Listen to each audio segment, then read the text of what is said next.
سیدہ سیدہ السلام علیکم ورحمۃ اللہ وبرکاتہ۔ خیر مقدم ہے آپ کا فدا نامے میں۔ حضرت زینب بنت ابی سلمہ ام المومنین حضرت ام سلمہ رضی اللہ عنہا کی صاحبزادی تھیں، جو ان کے پہلے شوہر حضرت ابو سلمہ بن عبد الاسد مخزومی کے نسب سے تھے۔ حضرت زینب کے والد کا نام ابو سلمہ اور دادا کا نام عبد الاسد تھا۔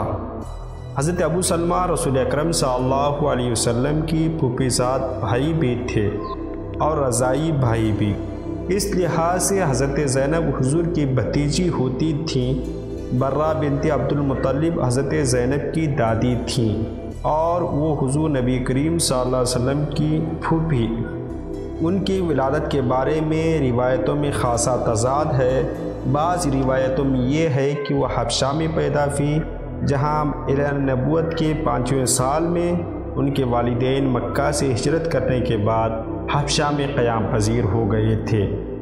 حضرت ابو سلمہ اور ام سلمہ حبشہ میں چند سال گزارنے کے بعد مکہ واپس آ گئے، پھر وہاں سے مدینہ کی طرف ہجرت کی۔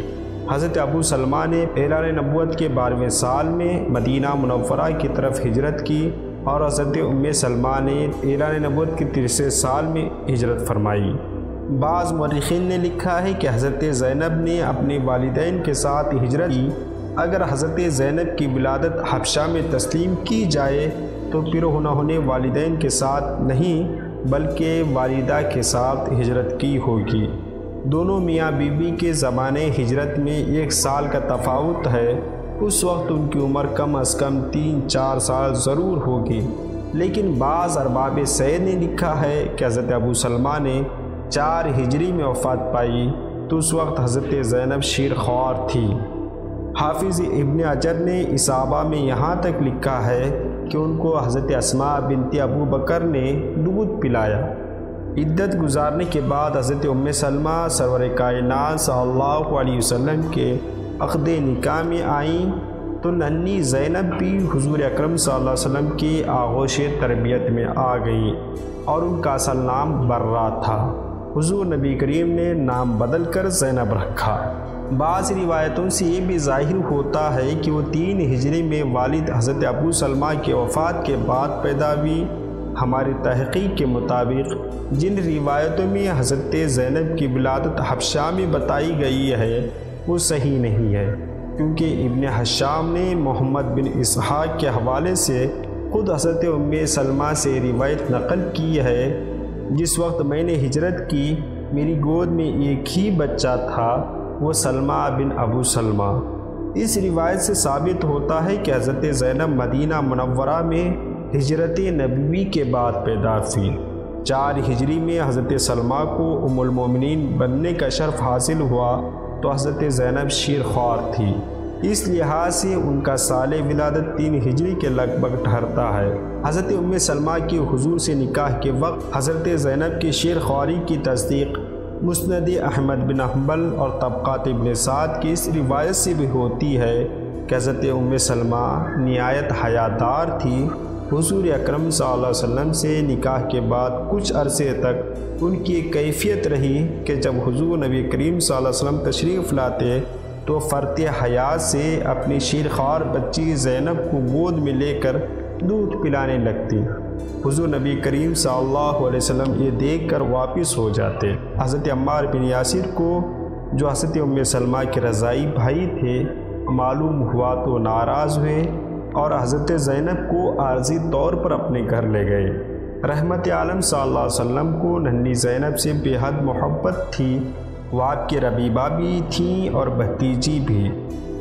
حضور اکرم کبھی غسل فرماتے ہوتے اور ننھی زینب آہستہ آہستہ چلتے چلتے آپ کے قریب چلی جاتی تو پیارے نبی صلی اللہ علیہ وسلم پیار سے ان کے منہ پر پانی چھڑکتے تھے۔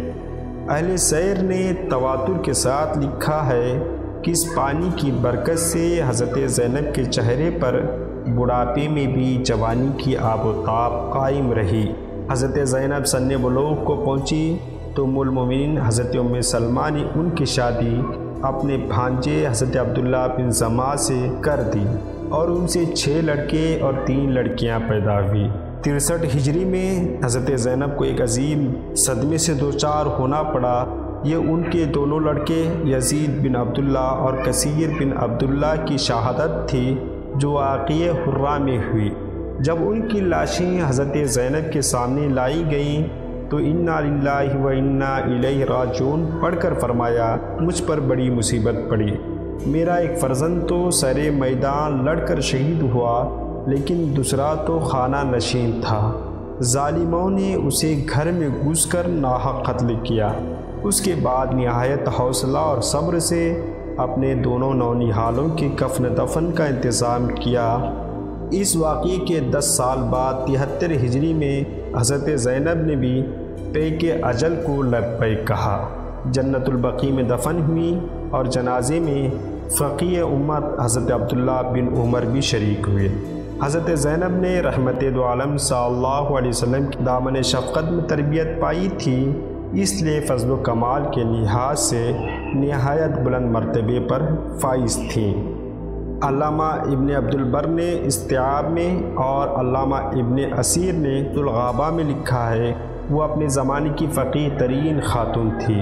ارباب سیر نے یہ بھی لکھا ہے کہ بڑے بڑے ذی علم لوگ حضرت زینب سے مسائل پوچھا کرتے تھے۔ حافظ ابن حجر نے اصابہ میں حضرت ابو رافع کا یہ قول نقل کیا ہے، جب میں نے مدینہ منورہ کی کسی فقیہ عورت کا ذکر کیا تو حضرت زینب بنت ابو سلمہ کو ضرور یاد کیا۔ حضرت زینب سے چند احادیث بھی مروی ہیں، ان سے روایت کرنے والوں میں حضرت امام زین العابدین اور عروہ بن زبیر جیسی عظیم شخصیتیں شامل ہیں۔ آپ سے درخواست ہے کہ آپ ہماری اس ویڈیو کو لائک اور شیئر ضرور کریں۔ السلام علیکم۔